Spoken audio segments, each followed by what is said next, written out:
Je vois que la réaction est positive, je n'entends pas d'objection. L'accord de Paris pour le climat est accepté.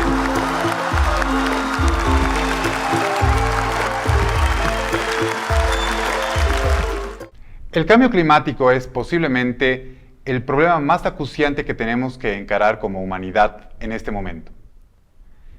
Solamente un cambio de 1 o 2 grados centígrados en la temperatura global ya ha producido un conjunto de efectos desastrosos y catastróficos en distintos lugares del planeta.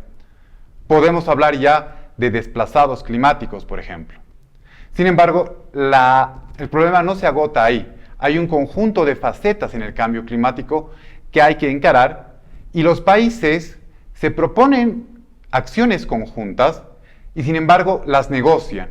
Hay un conjunto de problemas que tienen que encarar, de puntos de acuerdo a los que se busca llegar. Para hablar de eso hoy estamos con Diego Pacheco Balanza, que nos acompaña en Letra y Calle. Diego Pacheco Balanza es doctor en políticas públicas por la Universidad de Indiana, Estados Unidos, y tiene especialización en política ambiental y teoría y metodología política. Diego, muchísimas gracias por acompañarnos en este primer programa de Letra y Calle. Muchísimas gracias, Eduardo, por la invitación y para tratar este importante tema que preocupa a toda la humanidad. Un poco para tener un contexto general, quisiera que nos hagas un balance de cuál es la situación actual del cambio climático. ¿Cómo estamos en el mundo con estas transformaciones en el medio ambiente? Bueno, recientemente se ha emitido un informe del Panel Intergubernamental de Cambio Climático, es el IPCC, que reúne a los científicos más prestigiosos de todo el mundo delegados a los países. Este informe ha constatado que desde las épocas preindustriales se ha incrementado la temperatura en 1.07 grados promedio a nivel global. Esto significa que puede haber lugares en el mundo que están por debajo de 1.7, pero también otros lugares que están por encima de este promedio. Entonces ya se constata que efectivamente hay un importante incremento de temperatura y este incremento de temperatura ha sido producido por causas relacionadas con los modelos de desarrollo básicamente del sistema mundial capitalista y es algo que se está incrementando si no tomamos acciones concretas en esta década, ¿no? El Acuerdo de París que habíamos suscrito en 2015, los países, en él habíamos destacado que uno de los objetivos centrales de todos los países debería ser reducir la temperatura por debajo de 2 grados y hacer el máximo esfuerzo por limitar el incremento de temperatura por debajo de 1.5 grados. Sin embargo, en la situación actual es probable que pasemos los 3 grados hacia la segunda mitad de este siglo. Entonces es algo que nos preocupa y al Estado Plurinacional de Bolivia particularmente le preocupa, ¿no? Porque si pasamos 1.5 grados, nos acercamos a los 2 grados, vamos a estar en una situación catastrófica, no solamente para los ecosistemas de la madre tierra, sino para toda la humanidad en su conjunto.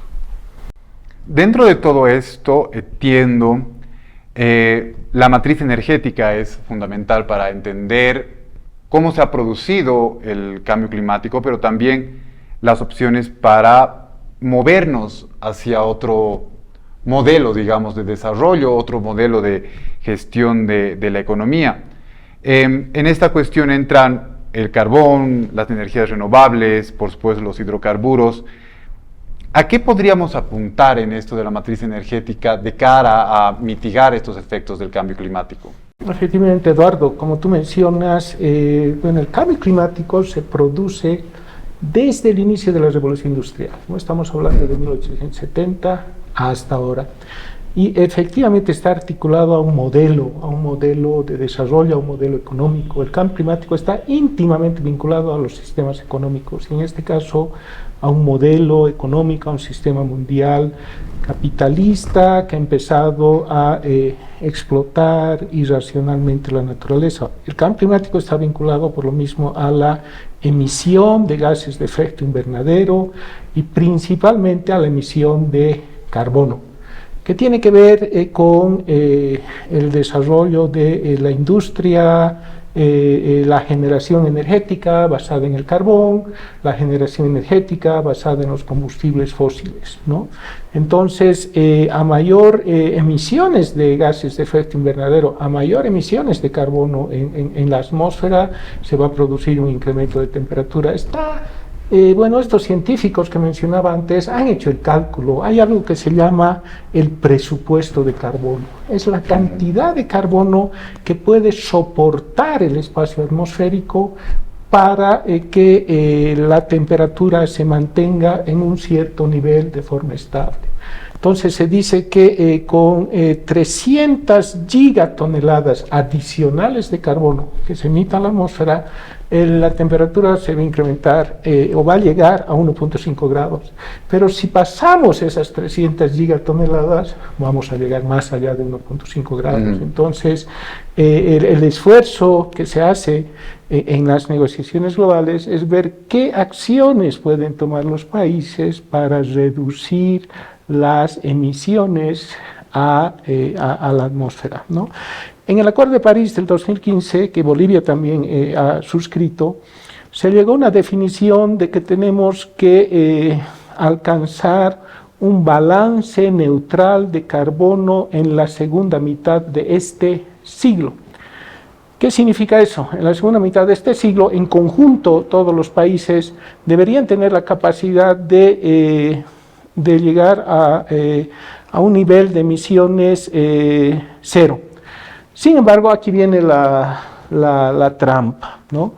El nivel de emisiones cero no significa que todos los países tengan la capacidad de reducir a cero sus emisiones. Significa la capacidad que tienen los países de absorber las emisiones que se están emitiendo en su país, ¿no? Ese es el balance neutral cero. Y para ello los países desarrollados empiezan a negociar un conjunto de instrumentos como el mercado global de carbono, porque para llegar a emisiones neutrales cero están planteando un mecanismo que no es nuevo, pero que es el del mercado de carbono. En realidad pueden comprar reducciones de emisiones que se hacen en otro lugar, no necesariamente en su país.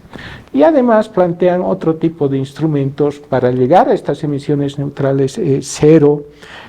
Por ejemplo, lo que ellos han empezado a denominar soluciones basadas en la naturaleza. ¿Qué significa esto? Los bosques, por ejemplo, tienen la capacidad de absorber el carbono, ¿no? Entonces, una solución basada en la naturaleza es poner más bosques para que estos bosques puedan absorber el carbono que están emitiendo las industrias, ¿no?, de los países desarrollados.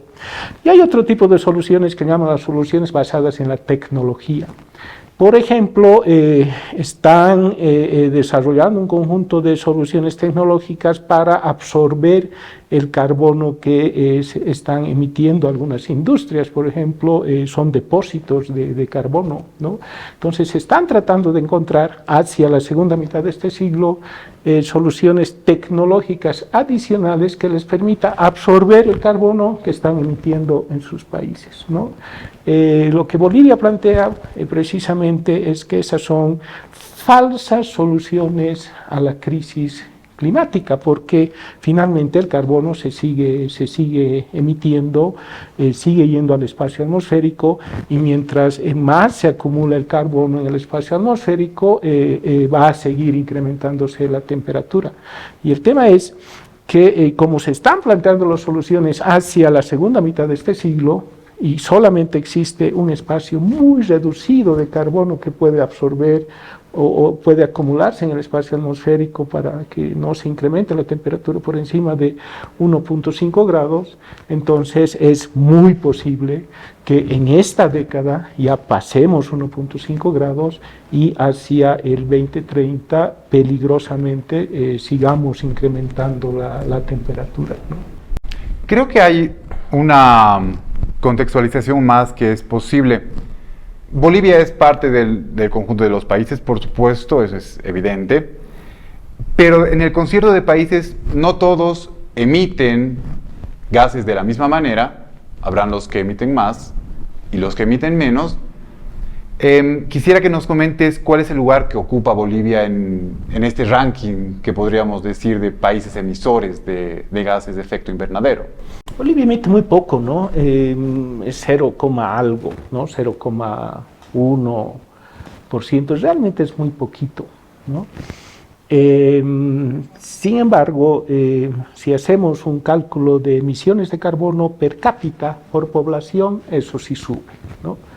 Bolivia sube en este cálculo, ¿no? Pero emisiones netas totales, efectivamente Bolivia emite muy poco. Y esa es la lógica precisamente en la que se discute el tema del cambio climático en las conferencias de partes en Naciones Unidas. Para entender un poco esto, el año 92, que es cuando se suscribe la Convención Marco de Naciones Unidas sobre cambio climático, se establece que son los países desarrollados los que tienen compromisos vinculantes, obligatorios de reducción de emisiones. ¿Por qué? Porque en los 90 efectivamente se constata que son los modelos económicos de estos países los que han causado el cambio climático. Entonces se les otorga responsabilidades vinculantes. Y entran en una lista que se llama países anexo 1, son los países desarrollados. Y los países en desarrollo se los denomina no anexo 1, ¿no? Y entran en otra lista y se dice, los países en desarrollo tienen que realizar compromisos voluntarios de acuerdo a la provisión de financiamiento y medios de implementación que les otorguen los países desarrollados. ¿A qué nos estamos refiriendo en esto? Financiamiento, transferencia tecnológica y desarrollo de capacidades. Entonces, al inicio, los países desarrollados tienen compromisos obligatorios, vinculantes, los países en desarrollo voluntarios. Sin embargo, a lo largo del tiempo, desde el 92, los países desarrollados empiezan a presionar para que todos los países tengamos compromisos obligatorios, ¿no? Los que han causado el cambio climático y los que no hemos causado el cambio climático. Nosotros somos los que recibimos los impactos, los efectos del cambio climático. Pero bueno, hay un juego para que de los países desarrollados para eliminar sus responsabilidades con el cambio climático y pasar la carga del cambio climático a todos los países. ¿Por qué? Porque bueno, la China, que estaba en el grupo de países en desarrollo, empieza a subir sus emisiones, entonces dicen, ¿por qué solamente los países desarrollados vamos a tener compromisos vinculantes si hay otros países en desarrollo que están subiendo rápidamente sus emisiones? Cambian totalmente las reglas del juego y actualmente, luego del Acuerdo de París, todos los países ya no tenemos compromisos voluntarios, ¿no?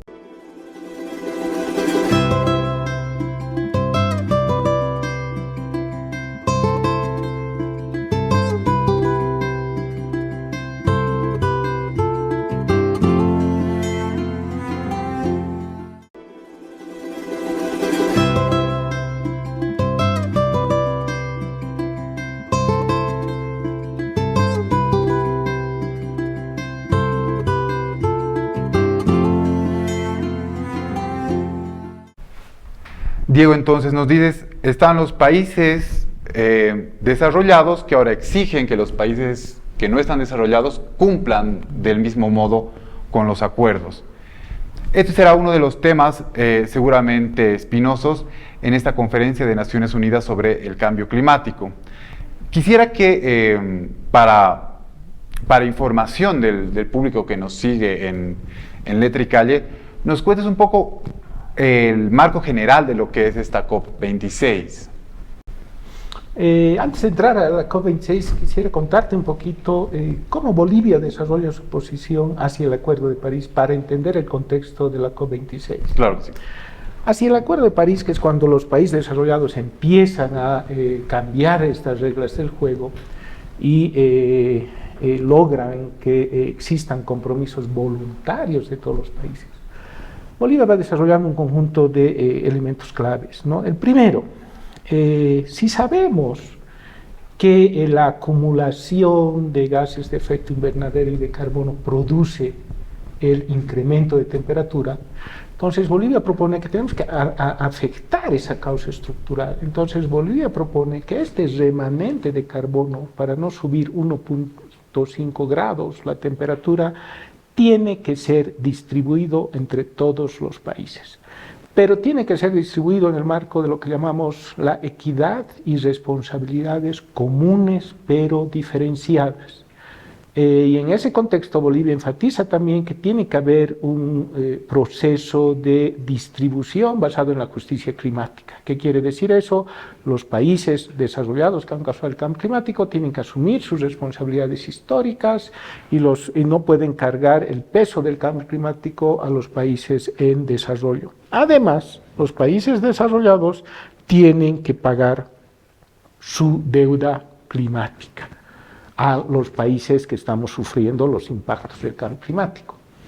En ese contexto, bueno, Bolivia también empieza a hablar del tema del Tribunal Internacional de Justicia Climática para ejercer presión y sanciones a los países que no cumplan con esa distribución de emisiones.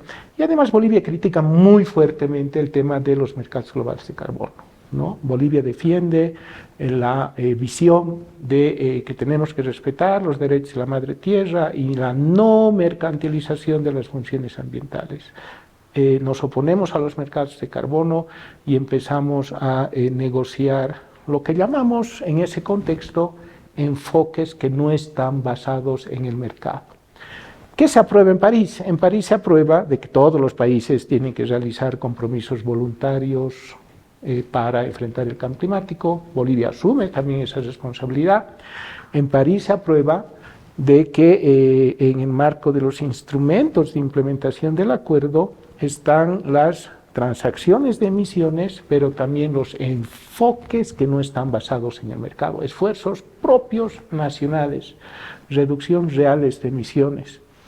Y además, en París se aprueba un acuerdo que es bastante amplio, no solamente habla de mitigación, habla de adaptación, habla de daños y pérdidas, habla de la provisión de financiamiento de países desarrollados a países en desarrollo. Lo que Bolivia pierde en el Acuerdo de París es esta visión de la distribución equitativa del espacio atmosférico. No logramos eso. Los otros temas entran al acuerdo. París se firma en 2015. Ahora estamos en la COP26 de 2021. En estos 5 años, los países han empezado a negociar las metodologías y los procedimientos para implementar ese Acuerdo de París, ¿no? De tal modo de limitar el incremento de temperatura a esos 2 grados y hacer el máximo esfuerzo para no subir la temperatura por encima de 1.5 grados. Sin embargo, a esta COP han llegado un conjunto de temas que no se han podido resolver antes. Han llegado los temas más complicados. Después de 5 años de negociación, hay temas complejos que los países no se han puesto de acuerdo. Primero, esta idea de ¿son 2 grados o estamos hablando de 1.5 grados? ¿No? Los países desarrollados ahorita están presionando a todos los países para que logremos el balance neutral cero de emisiones al 2050, que todos los países nos pongamos esa meta, ¿no? Sin embargo, los países en desarrollo decimos, no puede ser una meta común para países desarrollados y países en desarrollo. Ellos han causado el cambio climático, no nosotros. No nos pueden poner la misma meta de ellos a todos los países. Entonces tiene que haber una diferenciación, ¿no? Ellos tienen que alcanzar esa meta antes, mucho antes que nosotros, porque ellos han causado el cambio climático y tienen las capacidades financieras y tecnológicas para realizar un cambio en su matriz energética, no el 2050. Ese cambio de los países desarrollados se tiene que dar mucho antes, se tiene que dar máximo al 2030, si es que no se da el 2025. Ellos ya no tienen que emitir carbono a la atmósfera. Ese espacio que queda de las 300 gigatoneladas nos pertenece a los países en desarrollo, ¿no? Esa es la primera discusión, lo que se va a discutir ahora en Glasgow. 2 grados, 1.5 grados, si es 1.5 grados, ¿cómo logramos alcanzar 1.5 grados? Ese es un tema. El otro tema que ha quedado pendiente es el de los instrumentos. Mencionaba antes, en el Acuerdo de París se ha definido que hay un conjunto de instrumentos que van a ayudar a los países a alcanzar esa reducción de temperatura. Para un país desarrollado, su principal instrumento es el mercado global de carbono, ¿no? Para nuestro país, para Bolivia, hemos planteado que ese no es el instrumento para solucionar el cambio climático. El instrumento para efectivamente solucionar el cambio climático son los esfuerzos nacionales de reducción de emisiones. No es comprar carbono de otro país o créditos de carbono de otro país. La solución pasa por reducir el carbono en tu propio país. Eso no se ha resuelto. Ellos quieren en esta COP, en definitiva, aprobar su instrumento de mercado global de carbono, que ni está mencionado en el Acuerdo de París. Y nosotros, bueno, queremos que se apruebe un mecanismo que apoya a los países la reducción de emisiones, pero que no esté basado en los mercados. Ese es otro tema que vamos a discutir y ver si llegamos a acuerdo en la COP26. Hay otro tema muy importante que es el de adaptación. Para los países desarrollados, el interés principal del Acuerdo de París es la mitigación. Obviamente a ellos les interesa hacer los esfuerzos para que ya no se emitan emisiones de carbono, porque son los principales responsables, pero nosotros emitimos muy poquito, no es nuestro interés el tema de la mitigación. El tema del cambio climático a Bolivia nos afecta principalmente por las consecuencias que tiene el cambio climático, ¿no? Consecuencias en el sistema agropecuario, en los medios de vida de la población, en inundaciones, por las sequías, nos afecta por el derretimiento de glaciares. El derretimiento de glaciares ya no se llama adaptación, porque es algo que ya es, no se puede dar solución, y ya pasamos al otro tema, daños y pérdidas.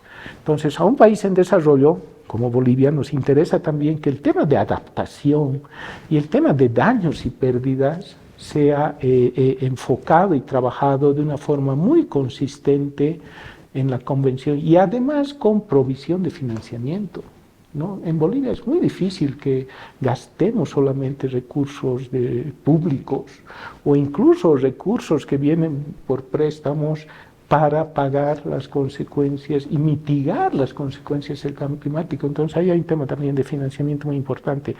En la COP26 Bolivia también ha planteado que los temas de adaptación tienen que tratarse de una manera más integrada, de una manera más articulada, para tener resultados concretos de apoyo a los países en la implementación de este acuerdo. Y el tema de daños y pérdidas, lo propio. Tiene que haber un mecanismo, tiene que establecerse un mecanismo y darle financiamiento para apoyar a los países a enfrentar el tema de daños y pérdidas, ¿no? Ese es otro tema clave, adaptación, daños y pérdidas. Hay un tema también muy importante, financiamiento. Te comentaba, Eduardo, en la convención se definió los países en desarrollo van a realizar acciones siempre y cuando exista provisión de financiamiento hacia del país desarrollado hacia el país en desarrollo. Este es un tema también que los países desarrollados quieren eliminar sus responsabilidades, diluir sus responsabilidades, ¿no? Ya no quieren tener responsabilidades vinculantes para otorgarnos financiamiento. Sin embargo, este es un instrumento que ellos utilizan para convencernos de que tenemos que avanzar en ciertos temas claves que a ellos les interesa. Por ejemplo, para cambiar estas reglas del juego en cambio climático, nos ofrecieron recursos que nunca han llegado, ¿no? Entonces, siempre que quieren ejercer presión sobre los países, empiezan a usar el tema del financiamiento. Ellos han prometido $100 billones anuales al 2020. No han podido cumplir. Ahora nos ponen y dicen, esos $100 billones anuales los vamos a patear para el año 2025, ¿no? Entonces, prometen recursos financieros, no nos llegan a dar y siguen prometiendo, siguen prometiendo. Entonces, los países ya están cansados. Entonces, este es otro tema crucial que se va a discutir en esta COP de Glasgow, ¿no? Si no hay recursos financieros, en definitiva se está perdiendo la confianza ya en el sistema multilateral. Si hay una promesa, tiene que ser cumplida. Y este es un tema sustantivo para que efectivamente los países en desarrollo empiecen a fortalecer sus acciones con relación al tema de cambio climático. Y luego hay otros temas más menudos, que son estos temas de desarrollo de metodologías y de procedimientos, pero que también son muy importantes para nuestros países. Y ahí viene el mismo tema: los países desarrollados quieren usar los mismos formatos de reporte, porque cada país tiene que reportar de sus progresos a la convención. Entonces, estos países quieren que nosotros tengamos la misma estructura, el mismo formato de reporte que ellos tienen, entendiendo que, bueno, un país en desarrollo primero no está emitiendo carbono, entonces y hay otros temas que le preocupan, son adaptación, daños y pérdidas. Entonces quieren usar el mismo formato para todos, y son formatos complejos que no tienen sentido. Entonces ese es otro tema de negociación, la flexibilidad. Un país en desarrollo no puede usar los mismos formatos que tiene un país desarrollado, ¿no? La diferenciación de formatos. Entonces son otros temas que se van a negociar en esta COP26 de Glasgow, ¿no?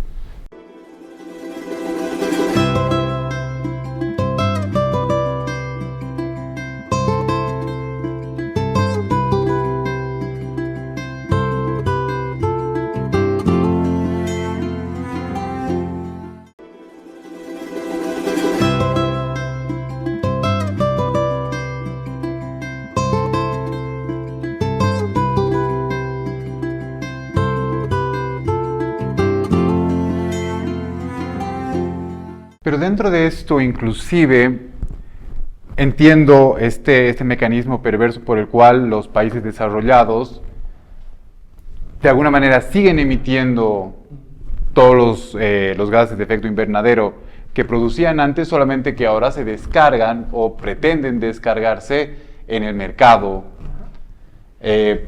haciendo intercambios con países que tienen bosques y selvas que absorben. Pero un primer tema que me parece que es importante es cómo un país como Estados Unidos, durante el gobierno de Donald Trump, se apartó de los tratados. No es que estemos en una situación de avanzar a pasos agigantados, es una negociación muy compleja, pero incluso en esa situación, los Estados Unidos decidió, me parece que un poco apoyado en el escepticismo sobre el cambio climático que se propaga en Estados Unidos, dijeron, nosotros no tenemos que ver con eso. No es la primera vez que Estados Unidos se retira de un acuerdo climático. Mira, después de que se firma la convención, en los 90, un instrumento de implementación de la convención fue el protocolo de Kioto, que empieza a negociarse el 97 y termina el 2005. En ese proceso ya Estados Unidos se retira del protocolo de Kioto, ¿no? Porque asume que no va a cumplir con las metas que se habían definido en ese protocolo, que son las metas vinculantes a las que hacía referencia, ¿no? Entonces ya se retiró Estados Unidos.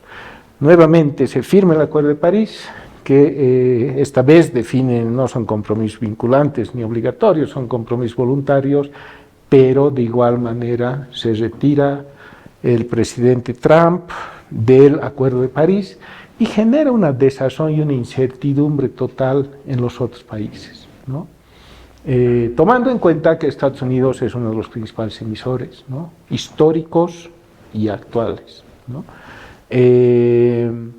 Y bueno, Estados Unidos ha retornado al Acuerdo de París, ¿no? Sin embargo, es Estados Unidos el que está ejerciendo una fuerte presión sobre los países en desarrollo, que son los mayores emisores, ¿no? En este caso estamos hablando de la China y de la India. Entonces, la disputa en el contexto de la negociación climática sigue siendo esa, ¿no? Países desarrollados que tienen una alta responsabilidad histórica, estamos hablando de la acumulación histórica de carbono en el espacio atmosférico, ¿Quiénes tienen esas responsabilidades? Estados Unidos, la Unión Europea, los países industrializados. Y los países en desarrollo, como la China y la India, no tienen esa responsabilidad histórica, aunque en los últimos años han empezado a tener mayores emisiones incluso que los países desarrollados. Por eso hablamos de equidad y responsabilidades comunes, pero diferenciadas. Y en ese contexto es clave, es muy importante esta visión histórica de la acumulación de carbono en la atmósfera. Estados Unidos viene ahora, se reincorpora a las negociaciones climáticas y es como si hacia atrás no hubiera pasado nada. Ellos empiezan a negociar de aquí hacia adelante. Entonces ignoran totalmente los compromisos que tenían con anterioridad al 2020. Entonces, para nuestro país eso es absolutamente incomprensible. Ellos ya han consumido una enorme cantidad del espacio atmosférico, no pueden venir y decirnos, no, la historia es solamente desde el 2020 hacia adelante. Y eso es lo que está haciendo Estados Unidos en este momento, y eso es lo que preocupa al conjunto de los países en desarrollo. No tener una visión de las responsabilidades históricas acumulativas. Eso es perder totalmente una visión de equidad y de responsabilidades comunes con el cambio climático. Actualmente Bolivia está liderando, podemos decir, estamos coordinando el grupo más importante de países en desarrollo en cambio climático. Es el grupo de países de pensamiento afín, es el Like-Minded Developing Countries. Actualmente en esa coordinación de países está la China, está la India, o sea que Bolivia está muy cerca de entender, ¿no?, cuáles son las visiones y perspectivas de estos países y de asumir, diría yo, una defensa del sur global, ¿no?, defender los intereses de todos los países del sur global frente a esta arremetida nuevamente de los países desarrollados que tratan de imponer una sola visión, una visión única a todos los países del mundo, ¿no? Creo que hay un escenario claro donde estos países que tienen responsabilidades históricas no las asumen, se hacen al quite, y me parece importante esto que nos cuentas, cómo Bolivia es parte de un conjunto de países que se plantean soluciones de otra naturaleza. Quisiera que nos expliques cuáles son los fundamentos de esta posición alternativa de Bolivia, qué es lo que Bolivia tiene para proponer en esta COP26. Mira, Eduardo, Bolivia ha ido desarrollando una visión muy cercana a los diálogos y discusiones que hemos tenido con nuestras organizaciones sociales, con la sociedad civil, básicamente en el contexto de las cumbres de Tiquipaya, ¿no? La primera cumbre de Tiquipaya de los pueblos y por la defensa de la madre tierra se da el año 2010, ¿no? Luego de 5 años, el 2015, tenemos la segunda cumbre mundial, conferencia mundial de Tiquipaya. Esos son los dos momentos claves donde Bolivia desarrolla su posición y su visión. ¿Cuál es la importancia de la primera cumbre? La primera cumbre es en el 2010. ¿Qué sucede antes del 2010? Tenemos la conferencia de partes de Copenhague. En esta conferencia de partes de Copenhague se da un fuerte impulso de los países desarrollados para tratar de imponer a la fuerza su nuevo modelo. Es una conferencia de partes donde asiste el hermano presidente Evo Morales, asiste Hugo Chávez. El ALBA TCP tiene una presencia muy importante en esa COP del 2009 de Copenhague. Y es el ALBA TCP la que puede detener esa acción de los países desarrollados para intentar cambiar sin consulta al conjunto de los países el nuevo modelo climático. Si no era por el ALBA, con seguridad que eso hubiera pasado ya en Copenhague, ¿no? Se detiene ese cambio inconsulto en la COP del año 2009. Y es así que Bolivia convoca esta conferencia de Tiquipaya, porque había además un malestar colectivo de muchos países, de muchas personalidades, organizaciones, frente a lo que había sucedido el 2009. Y ahí Bolivia empieza a desarrollar su posición, es una posición que en ese momento, en Tiquipaya 1 decíamos limitar el incremento de temperatura a 1 grado. Se decía las soluciones de los mercados globales de carbono no son soluciones, ¿no? Son simplemente transferir responsabilidades de un país a otro país. Eso no es una solución a la crisis climática, ¿no? Entonces ahí salió también una visión muy fuerte de oposición a estos enfoques de mercados globales de carbono y a la mercantilización de la naturaleza, ¿no?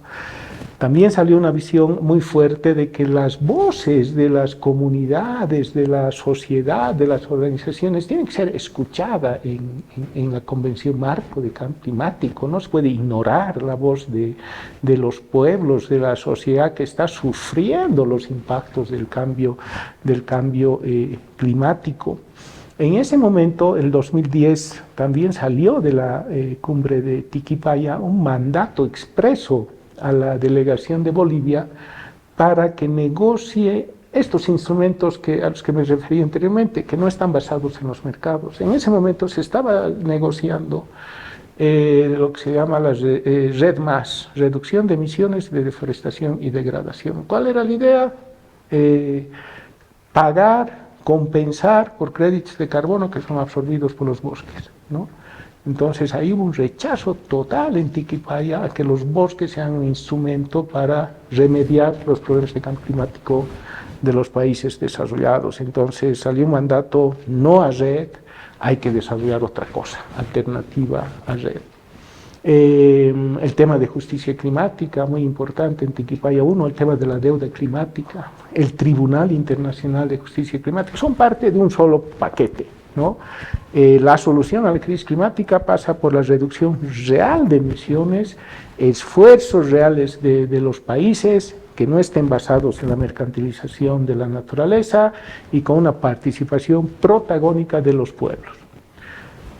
Se va a la siguiente conferencia de Cancún, el 2010, y para los que están en este medio es muy conocido lo que pasó en Cancún.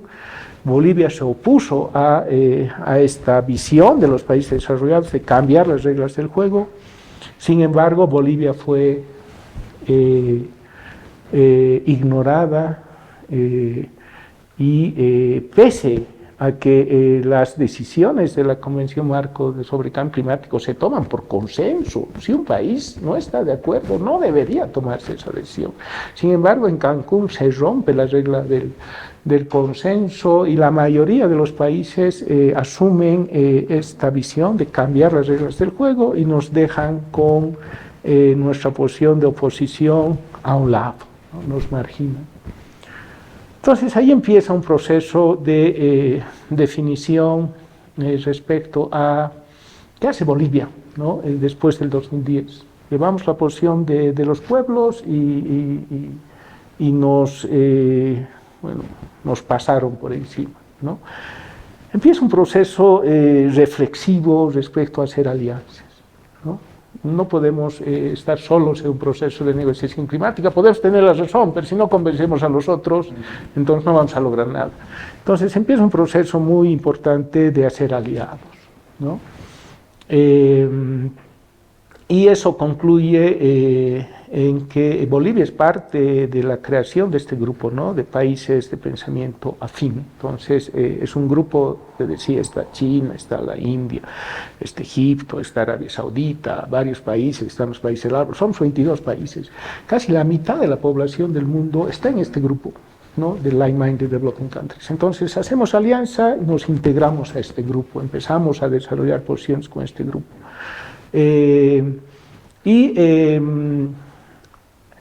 Esos temas que se van, que nacen en la primera cumbre de Tiquipaya, un poco maduran y se ratifican en la segunda cumbre. Y esta segunda cumbre de Tiquipaya coincide con la firma del Acuerdo de París. Hacemos la cumbre de Tiquipaya, creo, en octubre, y el Acuerdo de París, la negociación de París se lleva a cabo en noviembre, diciembre, ¿no? O sea que es antes, justamente antes del Acuerdo de París. Y en esa cumbre nuevamente se ratifican mandatos. Uno, seguir combatiendo los mercados globales de carbono, seguir trabajando por opciones reales de reducción de emisiones, que es lo que llamamos enfoques no basados en mercado. Se ratifica la visión de la distribución justa y equitativa del presupuesto de carbono entre todos los países. No puede ser que solamente algunos países consuman el espacio atmosférico, ¿no? Se ratifica la visión de la deuda climática, ¿no? Tiene que haber provisión de financiamiento a los países en desarrollo y fortalecer la voz de los pueblos. Con eso se va a París, ¿no? ¿Y qué entró a París? ¿Qué entra en el Acuerdo de París de lo que llevamos, ¿no? Distribución justa y equitativa del presupuesto de carbono no entra, porque la visión es contribuciones voluntarias de todos los países. Entonces, no nos vamos a distribuir el presupuesto restante de carbono. Cada uno va a hacer lo que puede, ¿no? Esa es la lógica de París, ¿no? Tribunal Internacional de Justicia Climática no entra tampoco, ¿no? Porque ellos dicen no puede haber un mecanismo punitivo para los países, tiene que haber un mecanismo facilitador, ¿no? El país que no cumple tiene que ser apoyado para que cumpla, ¿no? Entonces se borra nuestra idea, nuestra visión del Tribunal Internacional. Sí, y seguí, haz lo que puedas, ¿no? Para cumplir para subir tus ambiciones. Lo que sí entra, enfoques no basados en el mercado, muy fuerte, ¿no? Si los países desarrollados van a apostar por mercados globales de carbono, bueno, nosotros logramos poner el tema de enfoques no basados en mercado. Entre el tema de adaptación, con relativa fuerza, entre el tema de daños y pérdidas, el tema de financiamiento, aunque diluido, entra, ¿no? Sigue habiendo responsabilidades de los países desarrollados hacia los países en desarrollo en términos de provisión de financiamiento y transferencia de tecnología. Y en París logramos algo muy importante también, que es la creación de la plataforma de comunidades locales y pueblos indígenas. ¿Por qué? Porque, bueno, veíamos que en muchos casos los gobiernos simplemente son instrumentos de las corporaciones transnacionales, ¿no? Los gobiernos están negociando para el sector privado. Y el sector privado tiene una influencia muy fuerte en las negociaciones climáticas, ¿no? Porque les afecta directamente. Entonces nosotros empezamos a trabajar y en el marco de los mandatos de Tiquipaya, de que los pueblos tengan una voz fuerte. Y logramos establecer una plataforma de comunidades locales y pueblos indígenas que actualmente está funcionando, hay que fortalecerla, pero es la vía también para que otras visiones, la visión del vivir bien en armonía con la madre tierra, entren también al seno de la negociación climática, ¿no? Entonces, en una negociación uno gana y uno pierde, ¿no? Perdimos nuestra visión estructural de salida a la crisis climática, que es la distribución del presupuesto de carbono, lamentablemente, pero quedamos con otros elementos importantes, ¿no? Que habrá que retomar eventualmente. Sí. Esa es la idea, cómo retomamos esos elementos. Y ahora estamos viendo, Eduardo, que esta COP26, 5 años después, nos da la razón. Si hubiéramos en el Acuerdo de París avanzado por una alternativa y una solución de distribución del presupuesto de carbono, no estaríamos actualmente en el dilema que estamos ahora de ver qué cosas tenemos que hacer para limitar el incremento de temperatura por debajo de 1,5 grados.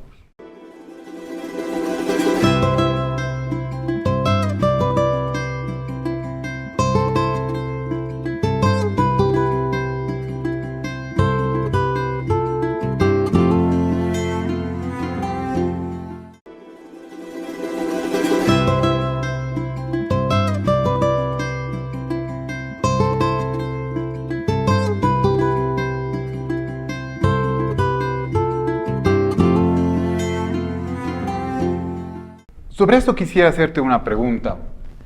El escenario que tú nos describes es complejo y sin duda la balanza no se inclina automáticamente hacia nosotros, hacia una perspectiva de cambio y de conciencia y cuidado del clima en el planeta.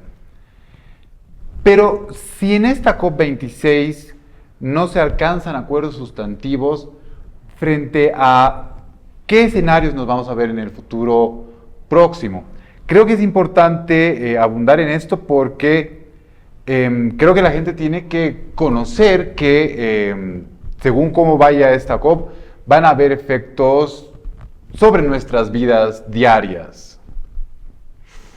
Es el tema clave, ¿no?, de esta COP, y tal vez es una de las últimas conferencias de partes donde se puede tener alguna confianza, podemos decir, en el sistema multilateral, ¿no?, de que el multilateralismo puede resolver un problema complejo como este.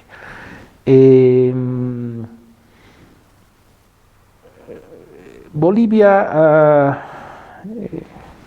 ha reflexionado sobre este tema y después de encontrar realmente que los informes que nos dan los científicos son muy pesimistas, muy desalentadores, y que si sobrepasamos 1.5 grados va a haber consecuencias muy drásticas sobre nuestros países, ¿no? Más inundaciones, más sequías, más derretimiento de glaciares, etc. ¿Qué estamos proponiendo para esta COP26? Algo que no estaba en la agenda de esta COP. Estamos proponiendo abrir un ítem de agenda, que en esta COP se discuta este tema. No podemos pasar por esta COP sin discutir el tema central, que es el incremento de temperatura más allá de 1.5 grados. Entonces, hemos solicitado a la Secretaría, a la Presidencia, que se abra un punto de orden en la agenda de la COP.